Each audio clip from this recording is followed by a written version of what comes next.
We have all gotten used to working in the office, with our colleagues, friends, and management, a place with frequent interactions and endless possibilities. But what happens when we are forced into a situation where we are no longer exposed to such social and professional interactions? When working in an office environment, teams are exposed to many different levels of communication. This also includes opportunities for observation and coaching. Each team member can be present for training and meetings, providing their own input or showing a level of understanding. And there is also a sense of presence and camaraderie when the team is together providing support to each other. Due to the pandemic, there has been a major shift in working arrangements where people have opportunities to work entirely from home. With a need to adapt to an ever-changing situation, businesses are adopting flexible schedules, allowing their staff to continue remote work either partially or indefinitely. The comfort and flexibility of these arrangements has its advantages. However, there are many challenges that leaders face when managing remote teams. When working from home, there is much less communication that happens, and reaching out to team or leaders may not have an immediate response. Further, being isolated from the team can form a disconnect with members, with them not feeling the same sense of presence.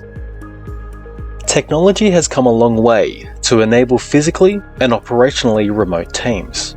So let us use this to our advantage to keep teams well established and engaged.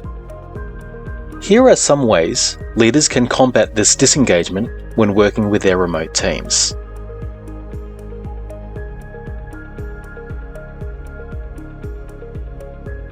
Set clear expectations for the team. It is important that the team maintain sight of their targets and goals, and understand that the meaning of the work that they are doing and how it contributes to the team. A leader can remind the team of the goals at the start of the month and provide progress updates and tracking throughout the month. Setting relevant and achievable KPIs for the team is important in order to establish clear expectations. For example, setting an X amount of individual calls per day, setting X amount of completed actions or activities per day, or even setting an X amount of social media posts per hour.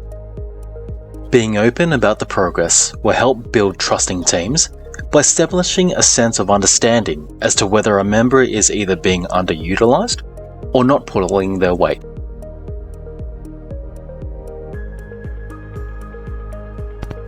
Another way is to celebrate team or individual achievements. It is important for leaders to recognize and celebrate the success and hard work of their team and its members. Posting daily results and giving call-outs to members with high input is a way to celebrate individual success. You could also post and share strong efforts to the wider business when the team has performed extremely well. It is important to give a genuine and enthusiastic reaction to the good work that the team has done to encourage continuation of these attitudes or behaviours.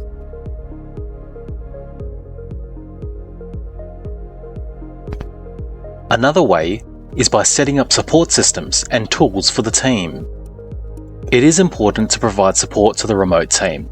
Some support will require on-the-spot referrals, depending on the merits of the inquiry.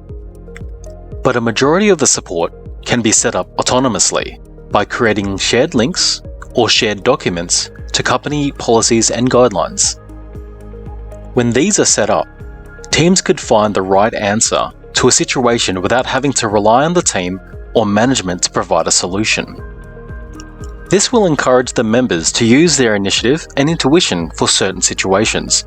Further, if they end up referring to the team can collaborate to find the best solution.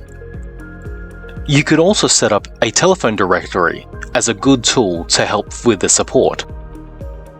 Another tool that you could set up is creating a team forum where each member can post questions or general dialogue to help with collaboration, as well as ensure everyone is on the same line of communication. Software such as Microsoft Teams can enable this line of communication in real time, as well as provide other sources of information for the team.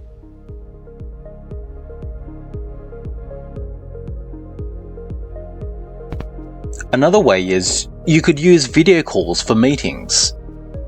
When meeting with the team, consider conducting these meetings as video. Technology has been set up to incorporate video calling on home meeting software, and it enables a team's presence when meeting remotely. Video communication is most effective as it builds emotional bonds within the team, and frequent lines of communication in this way builds that familiarity that is difficult to do in a faceless conference call. Essentially, it's seeing the team is a lot different than just hearing the team, and it creates an immediate team connection. It is also good to encourage each member to participate in the meeting by inviting for their inputs and thoughts. Further, software such as Zoom, Skype for Business, and even Microsoft Teams are also available on mobile devices, further offering access to video features if some members do not have webcams.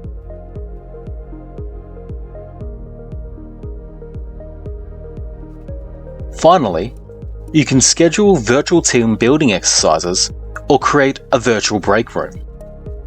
Creating a virtual break room where the team members can relax and feel free to talk about anything work or non-work related.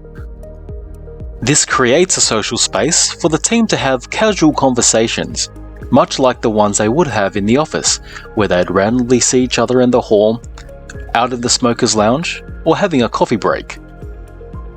This offers to build stronger relationships around shared values and interests in the team, where people can talk and post about their own lives, maybe food, vacation, sports and leisure, and even jokes. It is important, though, that leaders will need to be deliberate and encourage the use of these virtual break rooms by being active within the team and engaging with the team in these forums, as it gives the team a chance to build community and solidarity. The team can even partake in a virtual trivia night, or online games, or even take part in competitions for monthly prizes. Working remotely is an adjustment to most people, and it is up to leaders to support their teams through this transition to enable high performance and engagement from the team. There are so many different tips for leaders to enable good cohesion and engagement with remote teams, and hopefully these ones will give some guidance. Thank you for watching,